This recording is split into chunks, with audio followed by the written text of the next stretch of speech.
महाराष्ट्र राज्याच्या एकूणच नावाला काळीमा फासणारं एक प्रकरण पुणे शहरामध्ये घडलं, ज्याच्यामध्ये भाजपचे आमदार श्री अमितजी गोरखे यांचे श्री साहेब भिसे यांच्या पत्नीचा मृत्यू नव्हे तर एक प्रकारे दीनानाथ हॉस्पिटलने खूनच केला, अशा प्रकारची वस्तुस्थिती समोर आली. मागचे 18-20 दिवस पुणे शहरामध्ये, पुणे जिल्ह्यामध्ये तथा राज्यामध्ये या संदर्भामध्ये संताप व्यक्त करण्यात येत आहे. सुरुवातीच्या सगळ्या रिपोर्टमध्ये, शासनाच्या उपसंचालकांच्या सगळ्या एकूणच वेगवेगळ्या अहवालामध्ये दीनानाथ मंगेशकर हॉस्पिटल्स कसं नका दोषी आहे हे चित्र समोर आलं. माझ्यासारख्या कार्यकर्त्यांनी सुद्धा एकूणच सगळे केस पेपर त्यांचे पाहिल्यानंतर होय दीनानाथ हॉस्पिटलचे डॉक्टर घायसाच असतील किंवा त्यांचं एकूणच टीम असेल हीच दोषी आहे हेच सत्य समोर आलं.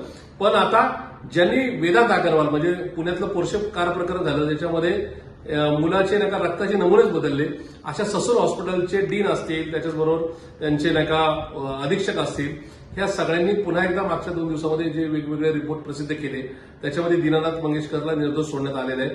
मागच्या 20 दिवसामध्ये स्वतः मुख्यमंत्री आणि राज्याचे गृहमंत्री असणारे देवेंद्र फडणवीस यांनी त्या कुटुंबाला सुद्धा शब्द दिला होता की आम्ही हॉस्पिटलवर कारवाई करू, पण मागच्या 20 दिवसामध्ये पुण्यातल्या कुठल्याच पोलीस स्टेशनमध्ये हा गुन्हा दाखल झालेला नाही. त्याच्यामुळे पुणे शहर राष्ट्रवादी काँग्रेस पार्टी शरदचंद्र पवार या पक्षाच्या वतीने आम्ही 24 एप्रिलला येणाऱ्या गुरुवारी मुंबई उच्च न्यायालयामध्ये याच्याविरोधात गुन्हा दाखल करणार आहोत, म्हणजे याचिका दाखल करणार आहोत, ज्याच्यामध्ये आता ससूनला सुद्धा पार्टी करणार येणार आहे. दीनानाथ मंगेशकरच्या डॉक्टरांवर गुन्हा दाखल व्हावा, त्याचबरोबर त्यांची सनद रद्द करावी ही तर मागणी होतीच, पण आता पोर्शे प्रकरणापासून ललित पाटील प्रकरण असेल किंवा आताचं नायका दीनानाथ मंगेशकरचं प्रकरण असेल, याच्यामध्ये ससूनचे डीन आणि एकूणच नायका त्यांचे सुप्रिंटेंडेंट कसे नाका याच्यामध्ये सामील आहे, याच्यामुळे त्यांना सुद्धा आरोपी करण्यात यावा अशी आमची मागणी राहील. त्याच्यामुळे पुण्यातल्या या प्रकरणासाठी आम्ही हा माणुसकीचा जो काय अंत झालेला आहे त्याच्या विरोधामध्ये ही याचिका दाखल करू. आमचा हा लढा इथून पुढे सुद्धा कायम चालू राहील.